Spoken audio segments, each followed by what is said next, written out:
할렐루야. 자, 오늘 아모스 4장입니다.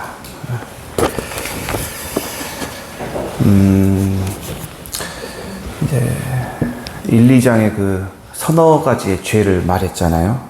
이제 이스라엘을 포함해서 8개의 나라를 심판하신다 하시면서 특별히 하나님의 초점과 관심은 하나님 나라 백성이죠. 선민들, 이스라엘 백성들. 이제 4장, 3, 4, 5, 6장이 4장은 하나님이 크게 한 5가지 정도의 메시지를 냅니다. 왜 이스라엘이 심판을 받아야 하는가. 그래서 3장 어저께는 관계가 그냥 보통 관계가 아니죠. 내가 너를 구속했다, 구원했다. 어린 양의 피로 너를 구출해낸 진짜 자식 같은 그런 존재다. 특별한 관계다. 그런데 그 뜻과 비밀을 저버리고 세상을 따라서 죄악과 압제, 특별히 우상 숭배, 이건 심판을 피할 수가 없다. 그래서 계속해서 돌아오라고 외치는 하나님의 모습이 보이죠. 오늘 말씀도 비슷합니다. 자, 이 두 번째 이 경고의 메시지, 심판의 메시지는 무엇이냐? 특별히 오늘 1절, 2절 바산의 암소들에게 주어지는 메시지죠. 이 바산 지역은 굉장히 넓은 초원 지역입니다. 우림 지역입니다. 먹을 게 많죠. 가축들이 풀어만 놔도 살찌는 그런 장소. 그래서 성경에서는 이 바산의 암소를 굉장히 크고 튼튼한 살찌는 동물로 이렇게 소개를 많이 하는데, 암소는 여자죠. 살찐 여자들, 즉 상류층 여인들을 의미합니다. 이 부녀자들이 사치, 향락, 오락, 이 모습을 질책하는 거죠. 자기의 배를 불리려고 그냥 온갖 악한 행동을 하는 겁니다.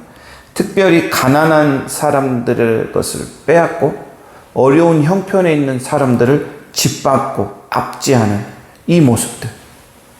이 소가 특징이 무엇입니까? 되새김질을 하죠. 그래서 소는 열심히 일도 하고 되새김질도 합니다. 좋은 의미도 있지만 이 사치를 되새김질하는 거예요. 향락을 되새김질하는 것. 끊임없이 하는 것이죠. 잠시도 쉬지 않습니다. 물질을 만능으로 생각하기 때문에, 점점 더 재산을 쌓기를 원하기 때문이죠. 열심히 일해서 정의로운 방법으로 그렇게 한다면 누가 뭐라 하겠습니까? 그런데 이스라엘의 부유층은 그렇지 않습니다. 남자들은 말도 할 것도 없고요. 여인들 또한 그랬다는 것입니다. 여인들 또한. 남편의 잘못을 보면 여자들이 꾸짖어야 돼요. 잘못됐다고 말해야 됩니다. 그런데 이 여인들 남편에게 뭐 가져오라 합니까? 가장에게 이르기를 술 가져와라. 함께 마시자. 그들의 뜻에, 남편들의 뜻을 함께 합니다. 동조합니다. 그리고 마시고 취하고. 2절 여호와의 거룩함을 두고 맹세하십니다. 그 맹세 반드시 지키고 이루어진다는 것. 재물, 돈, 재산, 육신의 만족을 위해서만 사는 이 부유층에게 경고하죠. 너는 어떻게 될 것인가? 갈고리로 끌려간다. 코에 갈고리가 꿰어서 포로로 끌려갔지요. 그래도 남은 사람이 있다면 입에 낚싯바늘을 꿰어서 끌고 가겠다. 아주 전멸입니다. 맹세다. 바뀔 수 없다. 반드시 이루어진다. 하나님께서는 이 죄에 걸맞는 벌을 내리십니다. 착취하던 자들이 이제 뭐가 됩니까? 포로가 되는 것이죠. 압제하던 자들이 이제 압제 당하는 자들이 되어버립니다. 이 아수르라는 낚시꾼이 와가지고 모든 죄악의 물고기들을 싹 다 잡아간다. 하나님의 뜻이다. 맹세다. 반드시 이루어진다. 이렇게 1, 2절을 보면서 이런 생각이 듭니다. 여인들이 굉장히 중요하죠. 엄마의 경건함, 여인들의 경건함, 여성들의 그 기도와 믿음이 그 가정, 또 그 사회, 그 공동체, 그 나라의 경건을 지켜간다는 그런 마음이 듭니다. 이 세상에 정말 빠지기 쉽고 흐르기 쉬운 이 마지막 시대에 이 자녀들에게 또 우리 가정을 지킬 수 있는 유일한 버팀목이 무엇이냐? 바로 어머니의 신앙, 어머니의 경건한 모습이죠. 그래서 유명한 잠언 31장에 현숙한 여인이 나오지 않습니까? 지혜를 탐하는 여인, 지혜의 열매를 맺는 여인, 그 하나님을 경외함으로 자기 삶을, 자기 가정을 아름답게 가꾸는 그런 여인, 이 시대에 꼭 필요한 어머니상, 여인상이 아닐까. 우리 고등학생들 나중에 결혼하지요.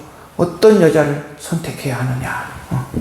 하나님 경외하고 하나님 사랑하고 경건함을 추구하는 이 여인들은 평생 하나님이 책임져 주시죠.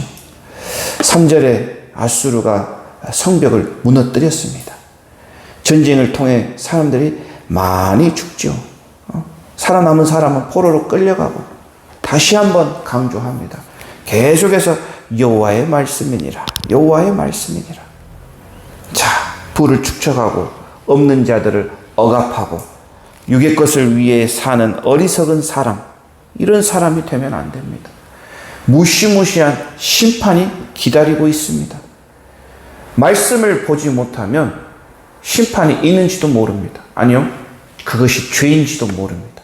그래서 우리 삶을 늘 말씀에 빗대어 볼 줄 알아야 됩니다. 그리고 그것 때문에 우리는 하나님의 말씀을, 복음을 전해야 합니다. 또 우리 매일 말씀을 받기 때문에 이 말씀 주시는 것에 감사해야 하지요. 4절, 5절은 종교적 위선을 보여주는 장면인데요. 이 베델과 길갈이라는 것이 나왔죠. 이 베델은 우리가 엊그제 했지 않습니까? 야곱이 제단을 쌓은 곳, 하나님을 만난 곳입니다. 사사기 때는 그곳에 사람들이 모여서 하나님을 예배하던 그런 장소였습니다. 즉 하나님의 예배드리는, 제사드리는 이런 장소인데 남북이 갈라지면서 여로보암 왕이 그곳에 송아지를 만들었습니다. 이것이 너의 하나님이다. 여기서 예배를 드려라. 하나님이 높아지고 하나님을 찬양하고 하나님께 제물을 드려야 하고 즐겁게 해드려야 하는데 이것이 변질된 겁니다. 변질. 5절, 하나님이 아니라 누가 기뻐합니까? 이스라엘 자손들아, 이것이 너희가 기뻐하는 바니라. 아니, 제사를 드리면 하나님이 기뻐해야 되는데, 받으시는 분이 기뻐해야 되는데 자기가 기뻐한답니다. 이게 무엇입니까? 스스로 만족하는 거죠. 내가 이만큼 했다, 만족합니다. 그냥 하는 게 아니에요. 굉장히 열심히 합니다. 예를 들면 아침마다 희생을 드렸다, 화목제를 드렸다. 이거 1년에 한 번, 많아야 3번만 하면 됩니다. 아침마다 드립니다. 또 3일마다 11조, 이것도 마찬가지죠. 1년에 수확을 11조로 드리고 3년마다 한 번씩 레위인을 위하여, 가난한 자들 위하여 11조를 드리는데 이것도 3일에 한 번씩. 대단한 열정입니다. 누룩 넣지 말라 그랬는데 누룩 넣어서 수은제, 이것은 감사의 제물입니다. 이것도 드리고, 낙헌제, 이것은 자원하는 마음으로 드립니다. 그런데 소리를 내요. 나 이만큼 드렸다. 자기 자랑, 자기 기쁨을 위하여 예배하는 자들, 종교적 위선이지요. 자기 만족을 위해 예배를 드린다. 저는 이거는 선을 넘은 것이라고 봅니다. 우리는 선 넘는 예배를 조심해야 됩니다. 열심히 하는데 형식은 있는데 그 안에 자신이 채워져 있으면 하나님이 기뻐 받으시지 않겠지요. 하나님에 대한 모독입니다. 마음과 정성이 결핍이 된 예물이 있어요. 누가 하라니까, 누구 눈에 보기 좋아서 이렇게 하면 괜히 조금 마음이 괜찮아지니까, 이런 마음으로 하나님의 뜻과는 전혀 관계없이 자기 위로, 자기 위선, 자기 만족을 위하여 예배를 드린다?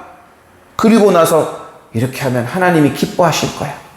내가 새벽기도 가면 하나님 좋아하실 거야. 내가 11조 드리면 하나님 기뻐하시겠지? 이런 착각 속에 살아간다는 거죠. 내 예배의 모습은 어떻습니까? 열심과 헌신이 있는데 그 안에 진심이 담겨져 있습니까? 정말 하나님을 향하고자 하는 마음이 있나요? 헌금을 드리지만 정말 없는 곳에서 쪼개서 내어 드리는데 정말 청지기의 마음, 이것이 하나님의 것이므로 내가 드리는 게 마땅하다, 이런 마음으로 드리는지, 정말 형식만 남았는지, 본질이 그 안에 있는지 우리 돌아봐야 됩니다. 우리의 예배, 특별히 우리의 마음, 또 우리의 봉사하는 손길들, 헌신하는 모습들, 우리의 이 재물, 예물, 감사의 봉헌의 손길들, 이것이 정말 진심으로 하나님께 드려지기를 원합니다. 만약 그 안에 탐욕이 있고 불의한 마음이 있고 더러운 것들이 숨겨져 있고 이것을 이렇게 하면 이렇게 해주겠지 라는 막 기대나 그런 착각이 있다면은 하나님이 과연 기뻐 받으실까? 하나님은 예배와 함께 합당한 삶을 원하시죠. 그래서 우리 매일매일의 삶이 그런 예배가 되면 좋겠다. 삶이 예배란 말이 무엇입니까? 하나님과 동행하는 거죠. 하나님과 늘 함께 하는 것입니다. 자, 그래서 6절에서 15절에 보면 5가지의 심판을 말하는데요. 차례가 있습니다. 경고하죠. 그러면서 계속 그 말미에 돌아오지 않는다. 탄식의 소리입니다. 첫 번째 심판은 기근입니다. 먹을 것을 없애겠다. 굶주림, 물질, 영적인 빈곤. 6절에 이상한 표현이 있습니다. 이를 깨끗하게 하며 양식이 떨어지게 하였다. 이를 깨끗하게 한다. 이빨이 깨끗합니다. 왜 그렇죠? 못 씹으니까. 먹을 게 없으니까. 기근을 내리십니다. 두 번째, 비를 주지 않으시죠. 꼭 필요한 그 시절에 비가 있어야 되는데 비가 없으면 메마르죠. 가뭄이 일어납니다. 우리는 이 풍요로운 시대에 우리 영혼의 가뭄, 영혼이 메마르지 않도록 조심해야 됩니다. 세 번째는 뭐가 옵니까? 바람이 오죠. 바람. 마르게 하는 재앙이 옵니다. 이게 저기 사막에서 불어오는 뜨거운 바람인데 이게 불면 이 곡식들이 다 타버리죠. 또 병충해, 깐부기, 그 다음에 팥중이, 메뚜기. 그래서 병충해와 메뚜기로 심판하신다. 파산입니다. 빈털터리가 되어버립니다. 거기에 끝나지 않습니다. 10절에 병을 보냅니다. 재앙을 내리죠. 전염병. 그 다음 11절 전쟁이 일어나죠. 그리고 무너뜨립니다. 지금 10절에 악취로 코를 찌른다. 죽은 사람이 너무 많아서 이제 시체도 치울 수도 없습니다. 전쟁과 전염병. 11절에 심판이 나오죠. 지진과 심판. 야, 왜 이렇게까지 하실까? 이스라엘이 죄를 깨닫고 내게 돌아오지 않는구나. 내게 돌아와라라고 하는 하나님의 애타는 심정이 있지 않습니까? 왜 이렇게까지 하실까? 기근, 가뭄, 병충해, 질병. 아니, 하나님은 어떤 분이십니까? 한 방에 그냥 다 쓸어버리면 되는데 왜 이렇게 하나씩 하나씩 주실까? 하나님은 자기 자녀를 사랑하시죠. 그래서 벌을 내리시지만 깨닫고 돌아오기를 더 원하시는 분이세요. 그래서 하나님의 심판은 한 번에 오지 않습니다. 우리 삶의 심판도 마찬가지죠. 내가 살아가면서 나에게 무엇이 역경이 때때로 찾아옵니다. 어려움이 찾아오죠. 언제 올 줄 모릅니다. 누구나 찾아오죠. 힘들어요. 물질의 어려움이 오죠. 건강이 어려움이 옵니다. 사업, 어쩔 때는 자녀, 인간 관계, 회사 갔는데 막 관계가 안 맞아가지고 스트레스 받고 어려움이 옵니다. 또 하나님과의 관계, 내 예배 때문에, 하나님 찾아가는 것 때문에, 말씀 보는 것 때문에 어려움이 우리는 옵니다. 다양한 분야에서 고난과 역경이 찾아오는데 이것이 무엇이냐? 이것이 신호입니다. 신호. 하나님이 나에게 주시는 신호. 내게 돌아와라. 나를 좀 바라보라. 라고 보내는 신호죠. 너를 좀 만나고 싶다. 그러니까 우리 믿는 사람들 어려움 생기면 뭐 합니까? 하나님께 나옵니다. 당장 어떤 일 있으면 하나님께 나오죠. 기도의 자리로 나옵니다. 잘 살 때는 굳이 찾아갈 필요가 없습니다. 못 느끼는 거죠. 어려움 오면 하나님 도와주세요. 찾습니다. 이게 하나님의 방법이에요. 그래서 어쩌다가 누구 막 기도하러 옵니다. 새벽에 나옵니다. 당연히 어려움이 있으니까 나오는 겁니다. 그러면 그분을 긍휼히 여길 줄 알고 우리가 함께 기도해 줄 줄 알아야 돼요. 이거 하나님의 사인이라니까요. 하나님의 방법이라니까요. 그래서 하나님은 언제나 그 자녀들이 자기에게 오기를 바라는데, 기대하는데 자꾸 다른 길로 가버리면, 다른 곳에 있으면 돌아오라고 계속해서 신호를 던지는 것입니다. 돌아가면 회복되지요. 빨리 가면 좋습니다. 아직도 내가 반응하지 못하고 있다면, 오라고 하는데 그 사인을 알아듣지 못하고 있다면 어떻게 됩니까? 그 역경과 고난들이 점점 많아지고 심해지겠죠. 이스라엘 백성들은 이러한 심판의 모습들을 보면서 돌아갔습니까? 아니죠. 돌이키지 않았습니다. 그들의 마음은 아주 딱딱한 돌처럼 굳어 있었어요. 완강했습니다. 고집센 암소처럼 완고했습니다. 기회가 있었는데도 돌아오지 않았다. 우리 오이코스나 우리들의 태신자는 어떻습니까? 쉽게 돌아옵니까? 아니죠. 어렵습니다. 아무리 전해도 돌아오기가 쉽지 않죠. 뭐 하나님 받아들입니까? 마음을 쉽게 엽니까? 그렇습니다. 그런데 우리가 포기할 수 없는 이유가 바로 오늘 하나님께서도 5번이나 너는 내게 돌아오지 않았다 라고 하시면서도 포기하지 않으시는 하나님의 모습 때문이지 않습니까? 지금도 하나님은 기다리고 계시죠. 심판, 마지막 재림, 마지막 여호와의 날이 더디 오는 이유는 아직도 돌아올 영혼을 하나님이 기다리고 있기 때문이죠. 12절 이스라엘아 이같이 행하라. 하나님 만나기를 준비해라. 이 하나님은 심판의 하나님입니다. 심판을 준비해라. 마지막 날을 준비하라는 것입니다.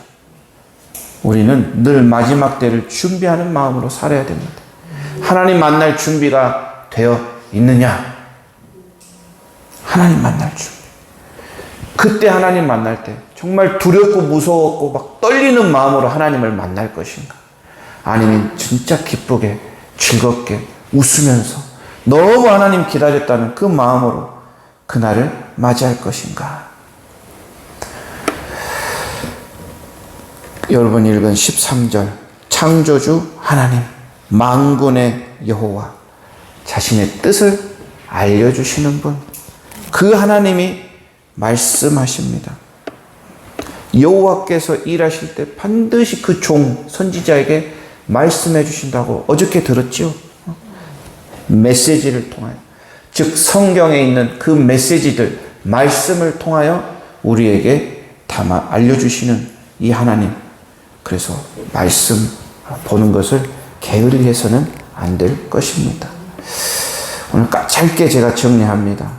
총 한 3가지 정도의 교훈이 있는데 경건한 어머니, 경건한 가정을 만든다. 그 다음 예배, 위선되고 거짓된 예배 조심해야 된다. 3번째, 하나님은 죄인들이 돌아오길 너무나 기다리신다. 그 마음을 우리에게 주시죠. 그래서 우리 전도 대상자들, 오이코스들, 하나님은 선택한 백성을 절대 포기하지 않으시니 이분들을 품고 오늘 아침에 조금 기도 함께 했으면 좋겠습니다. 기도하겠습니다. 주님, 오늘 6월 26일 금요일 하나님께서 아모스 4장을 통하여 우리에게 말씀을 주십니다.